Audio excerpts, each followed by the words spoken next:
Oh, that's loud. Well, and Batman's your guy, so like you have the extra passion when you talk about Batman that I can feel.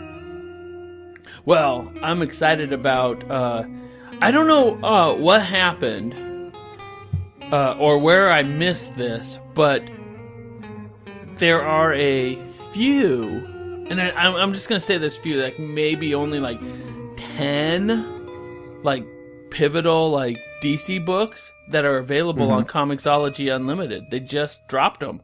And I'm like, ooh, this is interesting. This is interesting. Hi, and welcome to Seattle's #1 comic book podcast, the podcast that is dedicated to the first issue of your next favorite comic. I'm Larry. I'm James. Back from traveling. The traveling man. James. The hiatus. Happy holidays, I'm sure. Oh, hey, before we get started, did you make any New Year's resolutions? Travel more. You know... Yeah, it'd be hard to travel more than what I've been doing, but I think I might just beat it with my upcoming adventures. Yeah. But actually, I like to use New Year's more as a reflection than as a going forward. So my New Year's was spent a lot of time thinking about what I've done this last year and all the progress I've made over the different years and that kind of stuff. So I didn't actually make a New Year's resolution. I like it. Did you make one? I make the same one every year. Books? I don't need to make that resolution. I make the same one every year. Try and keep the dining room table clean. I do that's really. A good one. It's obtainable, especially if you have a weekly comic book club, because you have to like clear the table off. So it sort of takes care of itself. So it has been a long time since we've seen each other and talked, and you've been traveling all around New Zealand, and so I imagine you might have quite a few recent indecents up your sleeve. I have building up over this time. I have one fantastic recent indecent, and I was so excited to see that this is on. It's not available on Comixology, but it's on. It's available on Comixology, but it's not on Comixology Unlimited. But it is available on Comixology. And the price point on this is phenomenal. Now, I bought it in hard copy because I had to have it in hard copy, and I'm not going to say don't buy it in hard copy, because if you like the smell of yummy comics, oh my God, this book smells so good and looks so good. It's Treasury Edition, so it's maybe like a size and a half bigger than a comic book. So it's big. Oh, really? It's big. That's interesting. And it's 122 pages, and it's Ed Piskar doing the hip-hop family tree treatment to the X-Men. Whoa. We read that hip-hop family tree, right? Yes. So get your mind around that. Because I remember really liking the art style. Yeah, it's a really cool, raw art style. Totally different than any superhero style we've really seen.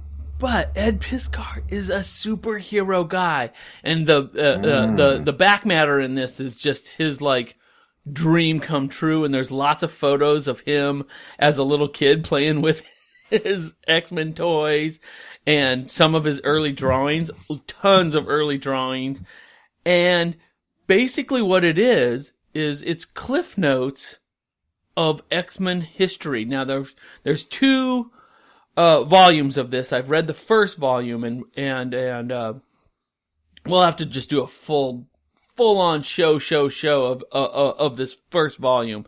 But it's like I said, it's Cliff Notes, so it's just like one page is probably 15 issues of the X-Men. Wow. In a page. Okay, so it's really ridiculous. It's really condensed. So it's a condensed version of X-Men history with the Phoenix, Magneto, Charles Xavier, the school. It's awesome. It's so much fun. The school's my favorite part about X-Men. I love Doc McCoy, but and like there's just so much, and it's just so condensed and so accessible. So if you've never read an X-Men comic and you've seen all the movies. And so a lot of this sort of overlaps with the movies because I've seen all the movies. You've seen all the movies. I've seen all but one of the movies. I bet even if you say that you've seen all but one of the movies, you've seen them all. I know you've seen them all because like they're just sort of just part of us. They're not good.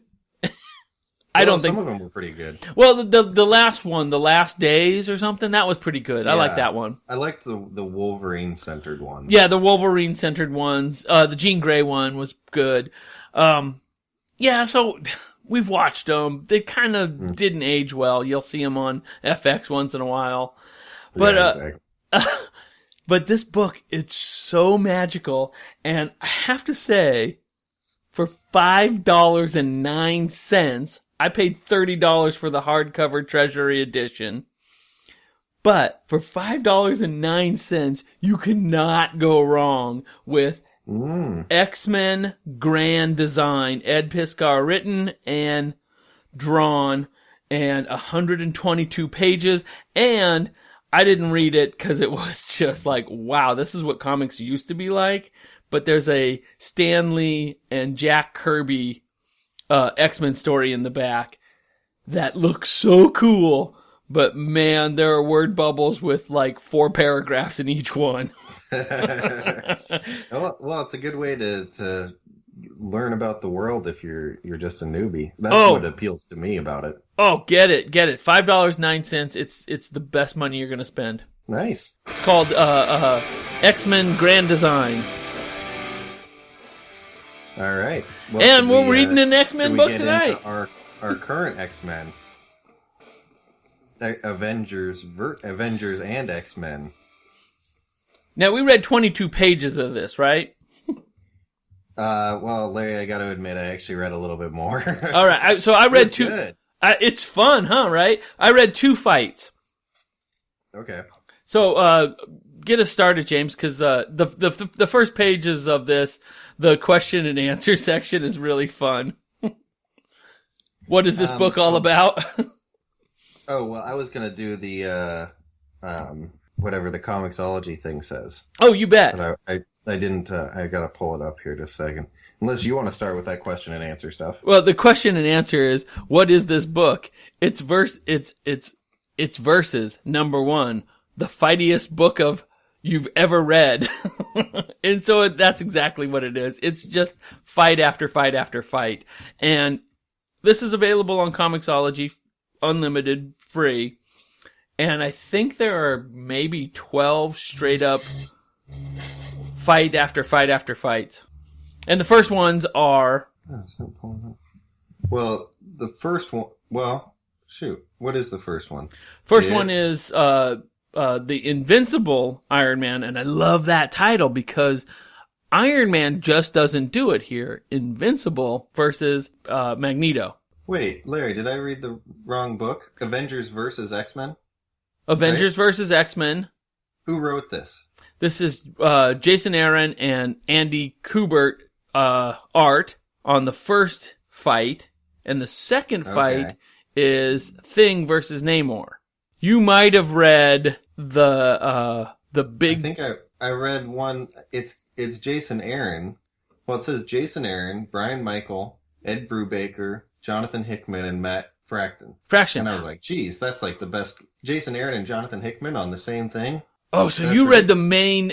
so this was an event book, and these were offshoots. So Avengers versus X-Men were offshoots of the main book. I read the main book, and I can vamp a little bit on it, but I don't remember all the broad strokes. So wait, there's a different Avengers versus X-Men. Yes, they do this to you every time. They call this the money grab, and they got my money. So Avengers versus X-Men was a big ensemble cast of characters fighting one another, and then they did one-offs with something called Versus. It might have been a little too confusing, you're right. Because I guess I wasn't looking that close. So Versus was... Because I almost got tripped up by reading Avengers and X-Men. And I was like, phew, I skipped that one. I didn't fall for it. Well, tell us about I Avengers versus X-Men. Well, Avengers versus X-Men. I'll see if I can pull it up while you're talking. Nova comes into it and like crash lands on Earth and tells the Avengers that the Phoenix is coming to destroy the Earth, but maybe also to inhabit Jean or Hope. Wait, who is it? The red-haired girl. What's her name? It's not Scarlet Witch. No, that's Jean Grey. Jean Grey. Jean Grey. She should have gray. Yeah, she. No, she is. She ends up being the Phoenix. Yeah. She burns herself out, sort of thing. Yeah. So this, I guess, is before she becomes the Phoenix. Like the Phoenix is looking for her. Right. And Nova is ahead of the Phoenix to warn the X-Men. And the X-Men then have to to warn the Avengers. But the Avengers have to go to the X-Men and say, we want Jean Grey because we know that the Phoenix is after her. But the X-Men don't want to give her up because they actually think it's a good thing that the Phoenix is going to inhabit Jean Grey and it'll bring the X-Men back to power. Right. I remember all of this vaguely. So there's a bit of So there's some stuff I didn't like as somewhat of a newbie to Avengers and X-Men. Like I've read the stuff that we've covered, but I don't know the in-depths of some of the more deep characters. I always appreciate at the beginning when it does one of those, like it lists who all the characters are going to be. Oh, did they do that for us here? I'm looking at that first page. I'm looking at this cover, and it's amazing. Oh, I'm looking at the Zero issue. Dang it. I'm not looking at it's Seattle's number 0. But so I wanted to go through the list because there's a couple I had some questions about. Oh, I want to get to that page. So I'm going back. Here it is. There's the 0 issue. There's the number America, 1 issue. Borrowing it. Iron Man, Thor, Hawkeye, Heard Miss of him. Marvel, Spider-Man. All of those I know, pretty basic ones. But then there's Protector. Never heard of him. Oh, that makes me feel better. There's Captain Britain. Oh, Captain Britain is awesome. He is a very cool character. He's kind of floats in and out, but yeah, he's a cool character. Only because his costume is so awesome. Yeah, Captain America. Like his mask. Yeah, his mask is pretty awesome. I'm not a big fan of the wings on Captain America's helmet. It's a thing. Oh, right. They're a little goofy. All right, keep going. Valkyrie. Yeah, Valkyrie. So I guess because I watched the Avengers movies, I know Black Widow and I know Vision, but I don't know War Machine. War Machine was in. He's like the. He's Don Cheadle. Don Cheadle. Okay, sweet. He's the Iron Man counterpart. There's Spider-Woman. What is her name? Jennifer. I can't remember her alter ego. But she doesn't have quite the same Spidey costume. No, it's a different thing. Yeah. Yeah. And then there's Red Hulk. Oh, I love Red Hulk. I read a Red Hulk. Your favorite Hulk? No, it should be because red's my favorite color. But yeah, I do like Red Hulk. Luke Cage, who I know from the Netflix stuff. Mockingbird, Daredevil. I love Daredevil. He might be my favorite superhero. The Thing, Giant Man. I don't know Giant Man. Giant Man and Ant-Man, I think, are the same person because he goes big and small. It's when he's big, he's Giant Man. Yeah. Okay. Then it's got Iron Fist, Black Panther. I know Black Panther. We didn't read an Iron Fist, did we? I think it might have been a Recent and Decent. Right. Yeah, Luke Cage and Iron Fist are buddies. Okay. Oh, Luke Cage often goes by the Power Man. Yeah, that's right. Power Man and Iron Fist. That might have even been like your first Recent and Decent. Power Man and Iron Fist, it might have been.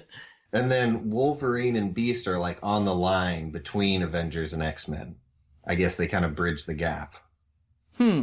Yeah. So when I was reading the real fun bit of this, I kind of remember this, and it was just a big story. Mm-hmm. But these verses are straight up like one-on-one fight.